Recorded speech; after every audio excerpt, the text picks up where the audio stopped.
बिस्मिल्लाहिर्रहमानिर्रहीम। अस्सलाम वालेकुम डियर स्टूडेंट्स। आज हम chapter number 3 matrices and determinants के अबाउट हम पढ़ेंगे। लास्ट लेक्चर में हमने सारा इंट्रोडक्शन पढ़ लिया था। आज हम 3.1 क्वेश्चन नंबर 1 स्टार्ट करेंगे।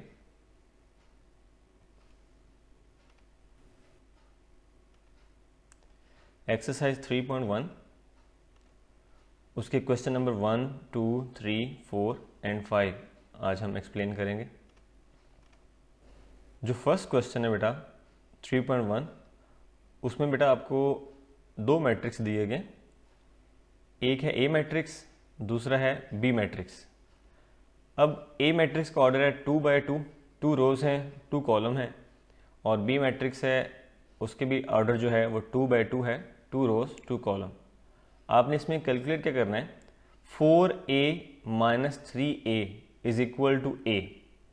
अब बेटा सबको पता है 4a में से 3a निकाल दें आप, आपके पास a ही बचेगा, मगर हमने with the help of matrices, matrix की हेल्प से आपने a की जगह a मैट्रिक्स पुट करना है और फिर मल्टीप्लिकेशन करने के बाद आपने वो रिजल्ट ड्राइव करना है, 4a - 3a is equal to a। सबसे पहले बेटा हम लेफ्ट हैंड साइड लेते हैं, 4a - 3a। तो हमने बेटा क्या किया कि 4 और a मैट्रिक्स की जगह हमने a की वैल्यू पुट कर दी, और a आपके पास वैल्यू क्या है ये आप स्क्रीन पे नज़र आ रहा है, 2, 3, 1, 5 -3, और इस a मैट्रिक्स की जगह आपने a मैट्रिक्स की वैल्यू पुट कर दी, तो ये आपके पास है 2, 3, 1, 5। अब जब हम 4 को मल्टीप्लाई करेंगे 2 के साथ तो रिजल्ट आपके पास आ जाएगा 8। नेक्स्ट फिर 4 को आपने मल्टीप्लाई करना है 3 के साथ, आपके पास रिजल्ट आ जाएगा 12। और जब 4 को 1 से मल्टीप्लाई करेंगे रिजल्ट 4, और 4 को जब 5 से मल्टीप्लाई करेंगे रिजल्ट आपके पास 20 आ गया। इसी तरीके से बेटा आपने 3 को मल्टीप्लाई करना है तमाम मैट्रिक्स के साथ। तो आप बेटा देखें 3 × 2 आपके पास यहाँ पर 6 आ गया, और 3 × 3 आपके पास ये 9 आ गया, 3 × 1 आपके पास ये 3 आ गया, और 3 × 5 ये आपके पास 15 आ गया। अब आपने क्या करना है कि दो मैट्रिक्स बेटा, ये वाला मैट्रिक्स और ये जो आपको सेकंड मैट्रिक्स नज़र आ रहा है, आपस में सब्ट्रैक्शन करनी है। तो माइंड में रखें बेटा, कॉरेस्पॉन्डिंग एंट्रीज माइनस करनी होती है। आप 8 में से माइनस करेंगे 6 को, इसी तरीके से आप 12 में से माइनस करेंगे 9 को, और 4 में से माइनस करेंगे आप 3 को, और 20 में से माइनस करेंगे आप 15 को। तो जब हम ऐसा करेंगे तो हमारे पास रिजल्ट बन जाएगा 8 - 6, 12 - 9, 4 - 3 एंड 20 - 15। तो बेटा आपके पास जो रिजल्ट देखिए नेक्स्ट आपके पास जो बनेगा, 8 में 6 माइनस किया 2 आ गया, और 12 में से आपने 9 माइनस किया तो ये आपके पास 3 आ गया, और इसी तरीके से 4 में से 3 माइनस किया आपने 1 आ गया, और 20 में से 15 माइनस किया तो आपके पास 5 आ गया। तो आप गौर करेंगे जो आपके पास ए मैट्रिक्स था बेटा वो इसी के इक्वल था, 2, 3, 1, 5। तो ये आपके पास ए मैट्रिक्स के इक्वल आ गया। नेक्स्ट हम ये हमारे लेफ्ट हैंड साइड से राइट हैंड साइड प्रूव हो गई है, उनका सेकंड पार्ट करते हैं, और हमने प्रूव करना है 3b - 3a is equal to 3 × b - a। तो सबसे पहले बेटा स्क्रीन पर आपको नजर आ रहा है कि b मैट्रिक्स की वैल्यू है 1, 7, 6, 4, और a मैट्रिक्स की वैल्यू है 2, 3, 1, 5। तो हम अब पुट करते हैं, लेफ्ट हैंड साइड स्टार्ट करते हैं। तो 3b - 3a है, तो b मैट्रिक्स की जगह आपने b मैट्रिक्स की वैल्यू पुट कर देनी है, और a रिजल्ट की जगह आपने a मैट्रिक्स की वैल्यूज पुट कर देनी है। तो आप देखें 3 बेटा b मैट्रिक्स की जगह मैंने पुट कर दिया 1, 7, 6, 4, और आप देखें -3 a मैट्रिक्स की जगह आपने पुट कर दिया 2, 3, 1, 5, और यहाँ पर आप देखें a और b मैट्रिक्स की वैल्यूज भी पुट की हुई हैं। तो आपने बेटा क्या करना है, 3 के साथ 1 मल्टीप्लाई करें, 3 को आपने 7 से मल्टीप्लाई करना है, 3 आपने 6 से मल्टीप्लाई करना है, 3 आपने 4 से मल्टीप्लाई करना है। इसी तरीके से दूसरे मैट्रिक्स में बेटा आपने ऐसे ही करना है कि जो 3 की वैल्यू है, आप 3 जो रिजल्ट है स्केलर मल्टीप्लिकेशन है, आप पूरे मैट्रिक्स से मल्टीप्लाई करेंगे तो हम देखते हैं हमारे पास जो रिजल्ट बनेगा। तो देखें 3 × 1 आप देखें 3 मल्टीप्लाई 1 3 और 3 मल्टीप्लाई और जो आपके पास 7 है वो 21, 3 मल्टीप्लाई 6 18, 3 मल्टीप्लाई 4 ये बेटा आपके पास 12 आ गया।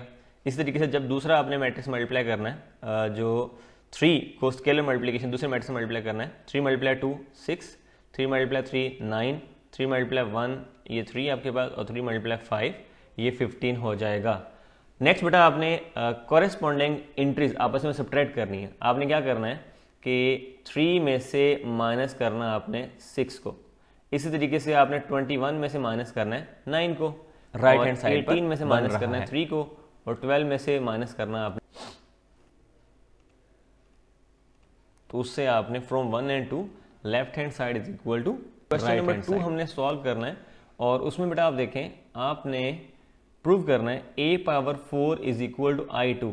तो I2 बेटा माइंड में रखें आइडेंटिटी मैट्रिक्स है जिसमें आपके पास जो रिजल्ट बनेगा वो 1 0 0 1 ये रिजल्ट बनेगा।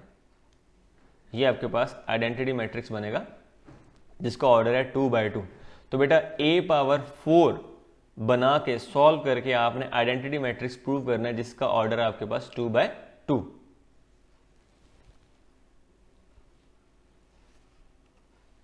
तो बेटा देखें सबसे पहले a स्क्वायर आपके पास a मैट्रिक्स दिया हुआ है। आपने क्या करना है कि सबसे पहले a पावर 4 तो बनाना है, तो a मैट्रिक्स दिया हुआ है आप a स्क्वायर बना लें। तो a स्क्वायर बनाने के लिए आपने a डॉट a लिखा। नेक्स्ट अब आप दोनों a की जगह a मैट्रिक्स पुट कर दें। फर्स्ट a की जगह भी आपने मैट्रिक्स पुट कर दिया a, सेकेंड a की जगह भी आपने मैट्रिक्स पुट कर दिया a। अब बेटा ये है मल्टीप्लीकेशन।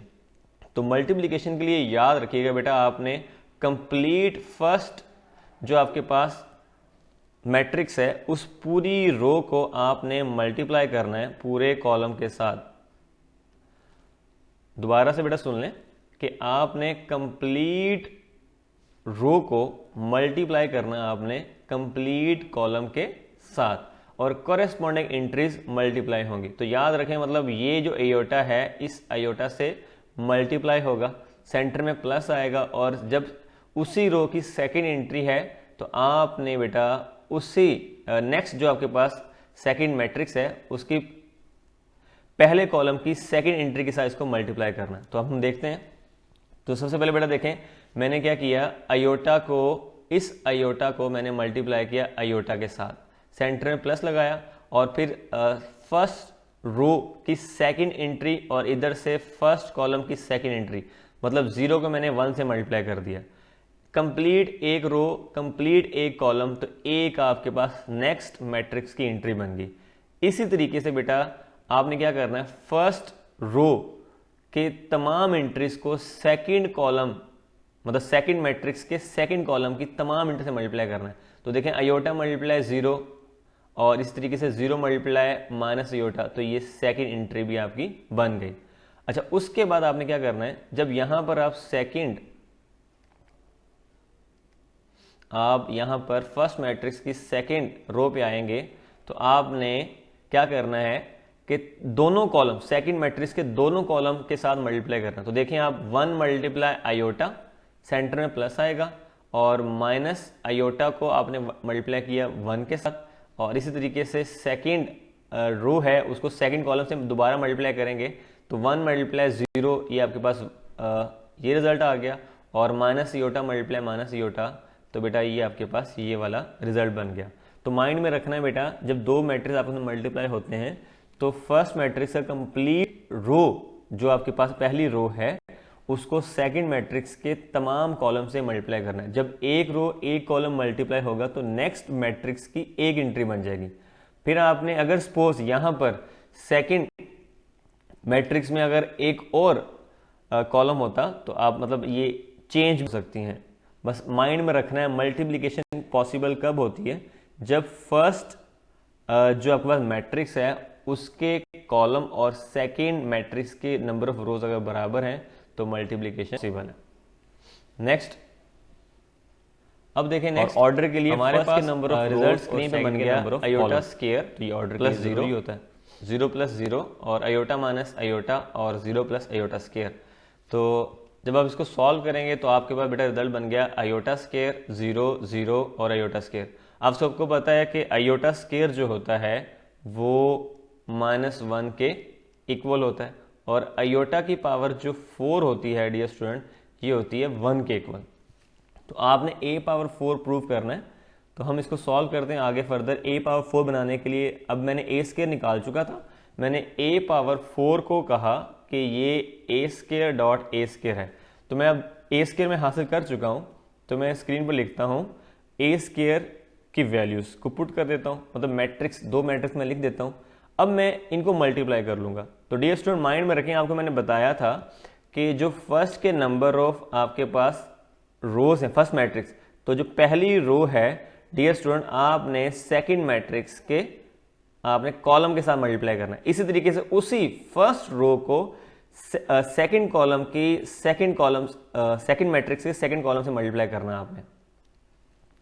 तो बेटा देखें कॉरेस्पॉन्डिंग एंट्रीज को मल्टीप्लाई करेंगे, मतलब पहली वाली पहले से, दूसरी वाली दूसरे से। तो जब आपने ऐसा करना है तो आप देखें आपने आयोटा स्केयर के साथ मल्टीप्लाई कर दिया आयोटा स्क्वायर, नेक्स्ट 0 के साथ मल्टीप्लाई किया 0 और फिर आयोटा स्केयर के साथ मल्टीप्लाई किया 0 और 0 के साथ मल्टीप्लाई किया आपने आयोटा स्केयर।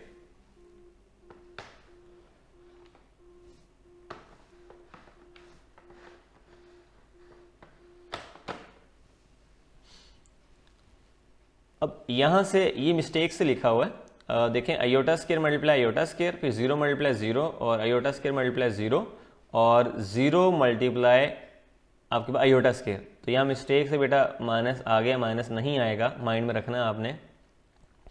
और जब सेकंड रो के साथ आप मल्टीप्लाई करेंगे, मतलब पहले मैट्रिक्स, तो 0 मल्टीप्लाई आयोटा स्केयर ये एंट्री बन जाएगी, आयोटा स्केयर मल्टीप्लाई 0 ये एंट्री बन गई और फिर उसी रो को नेक्स्ट कॉलम से मल्टीप्लाई करेंगे 0 मल्टीप्लाई 0 और आयोटा स्केयर मल्टीप्लाई। तो बेटा आपके पास स्क्रीन पर जो आंसर नजर आ रहा है सॉल्व करेंगे पावर 4 प्लस 0, 0 प्लस 0, 0 प्लस 0 और 0 प्लस आयोटा पावर 4। तो आप सबको पता है आयोटा स्केयर -1 के इक्वल है, तो आयोटा की पावर 4 वो +1 के इक्वल है। तो आपने आयोटा की पावर 4 की जगह 1, 0 प्लस 0 0 आ गया, नेक्स्ट 0 प्लस 0 वो फिर अगेन आपके पास 0 और 0 प्लस आयोटा पावर 4 आपके पास ये 1 के इक्वल आ गया। तो बेटा आपने आइडेंटिटी मैट्रिक्स प्रूव करना जिसका ऑर्डर आपके पास 2 है, तो आपने ये प्रूव कर दिया। ये बोर्ड पॉइंट ऑफ व्यू से ये शॉर्ट क्वेश्चन बहुत ही इंपॉर्टेंट है। नेक्स्ट क्वेश्चन नंबर 3 है बेटा, आपने x और y की वैल्यूज को फाइंड करना है। तो रिजल्ट जो आपके पास है x plus 3 1 minus 3 3y minus 4 और सेकेंड जो आपके पास मैट्रिक्स है इज इक्वल टू, बेटा ये 2 एंट्री है, ये 1 है, ये -3 है, ये 2 है। तो यहाँ याद रखें bye definition of equal matrices आप अप्लाई करेंगे। तो जब हम डेफिनेशन बेटा अप्लाई करेंगे bye definition of equal matrices, तो देखें आपने क्या किया, इस x प्लस 3 को मैंने इक्वल रख दिया, ये 2 के इक्वल है। और इसी तरीके से डियर स्टूडेंट आप 3y माइनस 4 को इक्वल रख सकते हैं 2 के, और यहाँ पे आप अप्लाई कर रहे हैं डेफिनेशन ऑफ इक्वल मैट्रिक्स, क्योंकि ये जो 1 है इस 1 के इक्वल है और ये जो -3 है वो -3 के इक्वल है। तो आपने x प्लस 3 को इज इक्वल 2 रखा और 3y minus 4 is equal to आप 2 रखेंगे। तो आप देखें x प्लस 3 इज इक्वल 2 है, तो बेटा 3 उधर चला गया, 2 माइनस 3 आपके पास -1 आ गया। इसी तरीके से डियर स्टूडेंट आप y की वैल्यूज कैलकुलेट कर सकते हैं। 3y माइनस 4 इज इक्वल 2, तो -4 हो जाएगा प्लस हो जाएगा, 4 प्लस 2 6 और y की वैल्यू डियर स्टूडेंट आपके पास 2 आ जाएगी। नेक्स्ट हम सेकंड पार्ट डिस्कस करते हैं। यहाँ भी x और y की वैल्यू फाइंड करनी है आपने डियर स्टूडेंट्स, माइंड में रखना है, यहाँ पर भी आपने bye definition of equal matrices apply करना है।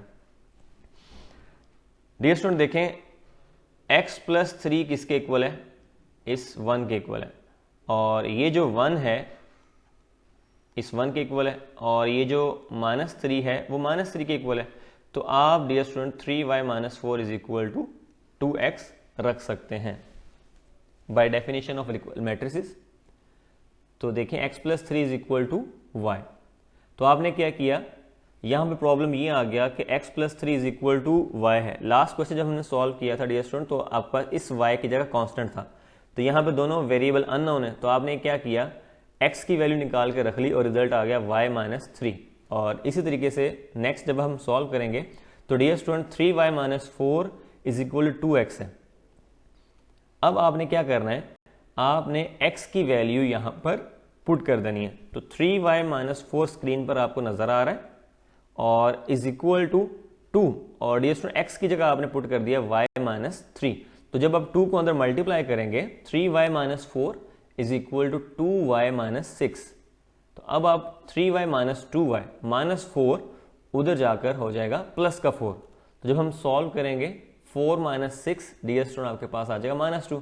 तो इस तरीके से आपने y की वैल्यू निकाल ली माइनस 2, मगर अभी तक आपने x की वैल्यू कैलकुलेट नहीं की थी। दोबारा x की इक्वेशन को लेके हैं, x is equal to y minus 3। तो y की जगह डियर स्टूडेंट आपने y की जगह पुट कर दिया माइनस का 2। तो इस तरीके से x की वैल्यू जो आपके पास आ गई है वो माइनस का 5 है। करते हैं तो आप देखें आपके पास जो रिजल्ट है, एक मैट्रिक्स A है उसकी वैल्यू दी हुई है आपको, और एक मैट्रिक्स B है। मगर याद रखें बेटा ऑर्डर आपके पास है, number of rose first matrix में 2 है और जो आपके पास कॉलम है वो डियर स्टूडेंट आपके पास 3 है। तो 2/3 यहाँ भी आप देखें तो 2/3 है, नंबर ऑफ रोज 2 है, नंबर ऑफ कॉलम 3 है। 4a माइनस 3b कैलकुलेट करना है, बहुत ही सिंपल है डियर स्टूडेंट। आप जस्ट पुट करें 4 और a की जगह a मैट्रिक्स पुट कर दें, माइनस 3 है, और b की जगह b मैट्रिक्स पुट कर दें। डियर स्टूडेंट माइंड में रखना है आपके पास ये स्केलर मल्टीप्लिकेशन है, 4 ने इस मैट्रिक्स की तमाम एंट्रीज के साथ मल्टीप्लाई होना है, इसी तरीके से 3 ने भी इस मैट्रिक्स की तमाम एंट्रीज के साथ मल्टीप्लाई होना है और वो कॉरेस्पॉन्डिंग एंट्रीज होंगी। तो जब आपने मल्टीप्लाई किया देखें 4 तमाम एंट्री से मल्टीप्लाई हुआ, 4 मल्टीप्लाई माइनस 1, और इसी तरीके से 4 मल्टीप्लाई 2 आपके पास 8, 4 मल्टीप्लाई 3 12, 4 मल्टीप्लाई 1 4, 4 मल्टीप्लाई 0 0, 4 मल्टीप्लाई 2 8, और next 3 multiply 0 0, 3 multiply 3 9, 3 multiply 2 6, 3 multiply 1 3, और 3 multiply minus 1 minus 3, 3 multiply 2 dear student ये 6। अब आपने subtraction of matrices corresponding entries को बेटा माइनस करना है। तो आपने देखा माइनस 4 में से 0 निकाल दिया, 8 में से 9 निकाल दिया, 12 में से आपने 6 निकाल दिया, इसी तरीके से 4 में से आपने 3 निकाल दिया, 0 में से आपने माइनस करना है माइनस 3, तो डियर स्टूडेंट प्लस हो जाएगा, और 8 में से माइनस कर दिया आपने 6। तो जब हम ऐसा करेंगे तो आपके पास नज़र आ रहा है answer minus 4 minus 1 minus 12 minus 6 6, 4 minus 3 dear student आपके पास 1, 0 प्लस 3 3, 8 माइनस 6 आपके पास 2। तो बेटा आपने क्वेश्चन सॉल्व कर लिया। अब नेक्स्ट मतलब 4a माइनस 3b का आंसर आपने स्क्रीन पर लिख दिया, minus 4 minus 1 into b minus a 1 3 2। तो सबसे पहले बेटा आप b माइनस a को सॉल्व कर लें। सबसे पहले हम क्या कर रहे हैं, b माइनस a। तो डियर स्टूडेंट आपने क्या किया, b मैट्रिक्स की जगह आपने पुट कर दिया, b की जगह b मैट्रिक्स पुट कर दिया और a की जगह a मैट्रिक्स पुट कर दिया। अब कॉरेस्पॉन्डिंग एंट्रीज को बेटा सब्ट्रैक्ट कर दें। आपको पता है कि 0 में से माइनस करेंगे माइनस 1, तो आपके पास ये देखें 0 में से माइनस किया माइनस 1 प्लस 1 हो जाएगा, 3 माइनस 2 और 2 माइनस 3, इसी तरीके से 1 माइनस 1 माइनस 1 माइनस 0 और 2 माइनस 2। तो बेटा जब इसको सॉल्व करेंगे तो आपके पास आंसर आ गया 1 1 माइनस 1 0 माइनस 1 एंड 0। अब b माइनस a की वैल्यू निकाल चुके हैं, b माइनस a के साथ आप 3 मल्टीप्लाई कर दीजिएगा। तो बेटा देखें a प्लस 3 इंटू बी माइनस a है, तो आपने a की जगह a मैट्रिक्स पुट कर दिया और प्लस का 3 है, और b माइनस a की जगह कंप्लीट एक मैट्रिक्स पुट कर दिया। आपने माइंड में रखना है ये 3 जो है बेटा जब पूरे मैट्रिक्स से मल्टीप्लाई होगा, स्केलर मल्टीप्लिकेशन है, मैट्रिक्स की तमाम एंट्रीज के साथ ये मल्टीप्लाई होगा। तो बेटा फर्स्ट मैट्रिक्स ये वैसे आ गया, 3 को अंदर मल्टीप्लाई करें, 3 multiply 1 3 multiply 1 3 multiply minus 1 3 multiply 0 3 multiply minus 1 3 multiply 0। तो बेटा आपके पास ये आंसर आ चुका है। अब हम जब इसको ऐड करेंगे, कॉरेस्पॉन्डिंग एंट्रीज ऐड होंगी, तो डियर स्टूडेंट माइंड में रखें माइनस 1 में आपने ऐड किया 3 और 2 में ऐड किया 3, 3 में ऐड किया माइनस 3, 1 में आपने ऐड किया 0, 0 में ऐड किया आपने माइनस 3 और 2 में ऐड किया आपने 0। तो जब हम इसको सॉल्व कर लें तो डियर स्टूडेंट आपके पास आंसर आ गया 2 5 0 1 माइनस 3 2। इस तरीके से आप सॉल्व कर लिया। अब डियर स्टूडेंट क्वेश्चन नंबर 3 की तरह क्वेश्चन नंबर 5 भी वैसा ही है, बस इसमें मैट्रिक्स ज़्यादा आ गए, आपने x और y को कैलकुलेट करना है। तो देखें आपने क्या किया, आपके पास जो रिजल्ट है 20x एक मैट्रिक्स है 1/3 प्लस 2 एक सेकंड मैट्रिक्स है इज इक्वल टू एक थर्ड मैट्रिक्स आपको दिया हुआ है। तो सबसे पहले आपने क्या किया, सिर्फ चेंजिंग जो आई है वो आपके पास इस मैट्रिक्स में आई, क्योंकि आपने स्केलर मल्टीप्लिकेशन की, इस 2 को आपने तमाम इंटर से मल्टीप्लाई किया। 2 multiply 1 2, 2 multiply x 2x, 2 multiply y 2y, 2 multiply 0 0, 2 multiply 2 4 और 2 मल्टीप्लाई -1, ये बेटा माइनस का 2 हो गया। बाकी ये मैट्रिक्स भी बिल्कुल वैसे ही है और फर्स्ट वाला मैट्रिक्स भी बिल्कुल वैसे ही है। नेक्स्ट आपने क्या करना है, फर्स्ट लेफ्ट हैंड साइड पर आपको जो 2 मैट्रिक्स नजर आ रहे हैं इनको आप ऐड कर लें कॉरेस्पॉन्डिंग एंट्रीज के जरिए, मतलब फर्स्ट वाली फर्स्ट, सेकंड वाली सेकंड के साथ। तो देखें बेटा 2 + 2 आपके पास ये 4 हो गया और 0 + 2x, x + 2y, 1 + 0, y + 4, 3 - 2 और ये वाला जो मैट्रिक्स है बिल्कुल एज इट इज वैसे ही आ गया। तो 2 + 2 आपके पास 4 बन गया, 0 + 2x 2x ही है, x + 2y as it is, 1 + 0 1, y + 4 और 3 - 2 आपके पास ये 1 हो गया। अब ये वाला मैट्रिक्स बिल्कुल एज इट इज वैसे ही है। नेक्स्ट अब आपने बेटा अप्लाई करनी है by definition of equal matrices, corresponding entries आपस में बराबर होंगी। तो by definition of equal matrices dear student आपने 2x को -2 के इक्वल रख दिया और इसी तरीके से आपके पास x की वैल्यू -1 आ गई। नेक्स्ट डियर स्टूडेंट आपने क्या किया, y + 4 को आपने 6 के इक्वल रख दिया, तो यहां से 4 जाके माइनस हो जाएगा, तो 6 - 4 आपके पास 2, तो आपने y की वैल्यू 2 कैलकुलेट कर ली। Wish you best of luck. आज का लेक्चर बेटा यहीं तक है, इंशाल्लाह नेक्स्ट लेक्चर में हम आगे वाले क्वेश्चन को सॉल्व करेंगे। अल्लाह हाफिज़।